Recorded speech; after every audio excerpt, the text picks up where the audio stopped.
What's up and welcome back. I'm John Stark, MacTheMovieGuy.com, your favorite blind film critic. And today, I'm talking about the 6888. And it is actually spelled out. So don't use the numbers. It is actually, spell the words out, 6, triple, and 8. Uh, that's the title of the movie. It's currently available on Netflix with audio description from International Digital Center. Um, I did not recognize the writer, which is amazing because uh, kudos to IDC for grabbing a new writer for this. I don't know if she's new. She may have already been doing a few things, but yeah, it felt new. It was a voice that I was familiar with on the project, though. I can't remember the narrator's voice. Is it Sri Gordon? Did she do this? I think I might. Anyway, I'm gonna go with that. I definitely feel like I'd heard the narrator before. And uh, I've been trying not to listen to credits for very specific reasons. Anyway, this is Kerry Washington stars in this. It's directed by Tyler Perry.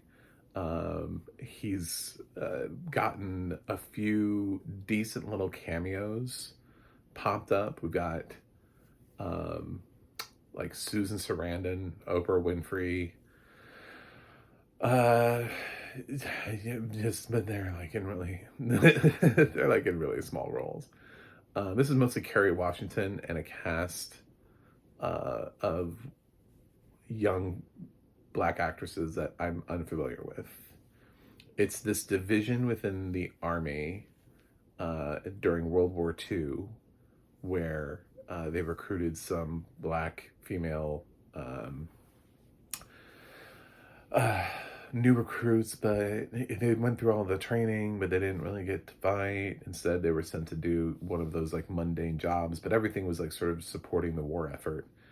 So they are sort of sorting mail and making sure mail gets to where it's supposed to go, which is sometimes really challenging if it's coming out of the battlefield. And they can't always read the writing. Also, stuff that comes from, from home. Their job is to get the mail to where it's supposed to go, so that soldiers can get the mail. That's really important to everybody. So, of course, they face just endless amounts of racism just along the way, unnecessary. It's like they're fucking sorting mail, man. Like, just. I was looking at this movie and I was like, Jesus Christ, man. We were fucking assholes. Like, they're just sorting mail. What do you've already pared down what they're doing to like the most, and then you're like, we don't even want you to do this. And it's like, who would you like to have doing this? Do you want to take men off the field? Do you? It is just like, come on now. Like, every time somebody came into this thing, it was like, we're going to pull your project. I was like, a mail? Like, what? And I'm like, this is one of those, this should have been a layup for Tyler Perry, because it's one of those projects that should outrage anybody. Like, you're just watching it, and like some of these characters come in, and you're just like, man, fuck this guy. Just like, fuck this guy, you know? And just a lot of really great moments. Some of it is really clunky and still feels very Tyler Perry. This dude has directed too much shit in his life, and nobody's called him on it. And people just keep telling him he's the greatest thing since sliced bread. And he uses a lot of these tropes, but if nobody course corrects him on it, if he doesn't ever listen to feedback, then he never grows as a director. So he's given better material here because the story is excellent. He's telling a true story instead of coming up with something like out of his ass, like Divorce in the Black or Mea Culpa. But so yeah, inherently you're going to be more invested in the story. But as far as him as an actual director, I don't think this dude listens to anybody.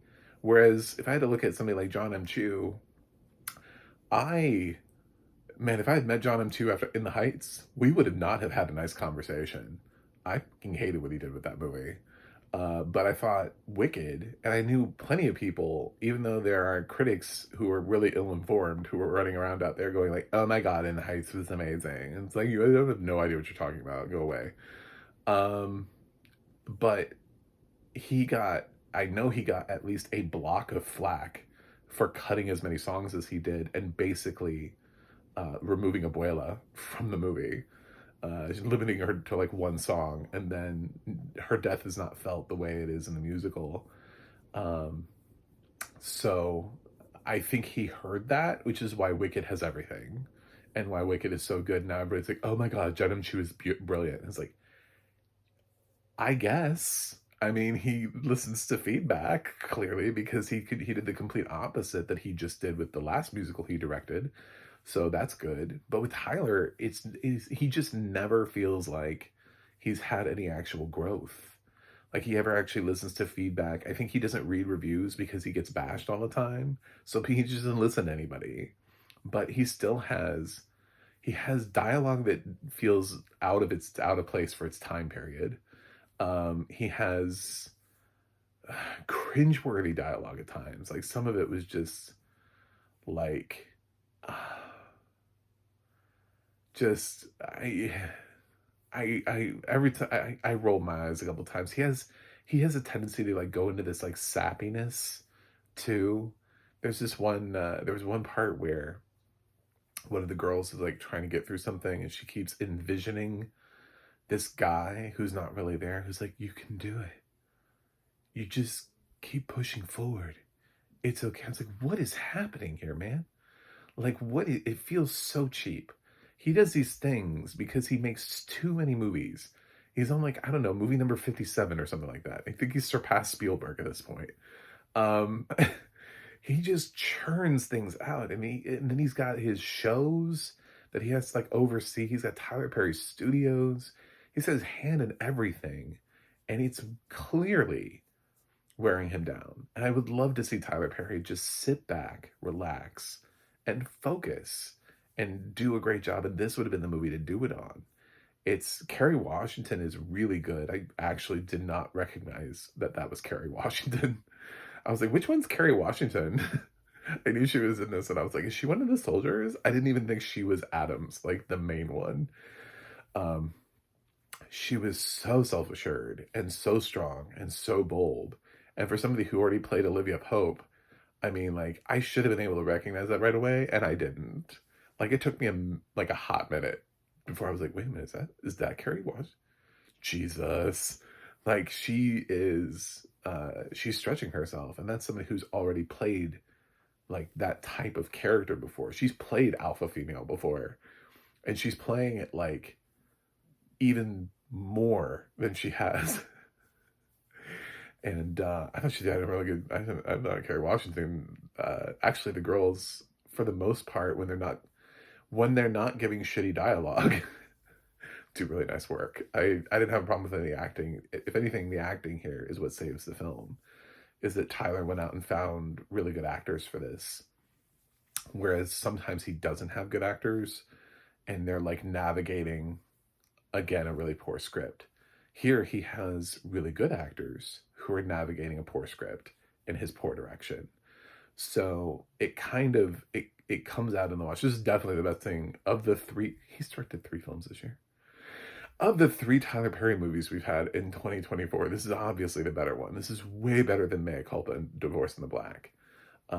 But considering the source material, I would have loved for this to be something that I could have been like, ooh, A minus, you know what I'm saying? Like something like that. Um, and I kept thinking to myself, what if a different director was on this? Like, what if Spike Lee made this?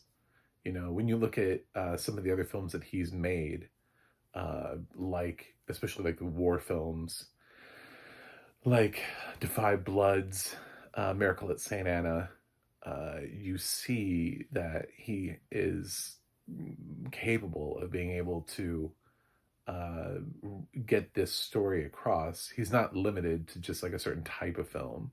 So he's already been in this war genre before. And it would have been nice, or even, uh, God help us, a black female director. would have been uh like just that's a thought, you know. Why can't Tyler Perry just produce it and get the right female director behind? Anyway, um I don't know, man. I don't come on here on a daily basis trying to like bash Tyler Perry. I gave like both of his movies like a C because they both had like little moments, and I've seen even Mea Culpa and Divorce in the Black. I've seen worse movies than those two, which is unbelievable in this year. But I'm like above 350 titles, so it's really not hard to say that I've seen worse movies than that. Um, Not that they're good, but I they're also not the worst Tyler Perry movies I've seen, nor are they the worst movies of 2024. This is a little bit better, but mostly due to the acting and the fact that the story is something that's going to make you naturally connected. So, um, all of that being said, and the audio description is fantastic, by the way. I loved I loved it. I loved the audio description. I thought the fantastic track. Which is why I was so surprised when I did recognize the writer. I was like, oh my god, is this a new writer? Because she's fantastic. Uh, eh, and it just did such a nice job of bringing the individuality and personality out of each one of these characters. Because, like I said, for this cast, I didn't recognize most of the girls who are in the squadron. Like, I don't know who these actresses are, but um, the audio description helped the individuality where the script sort of fails to do so.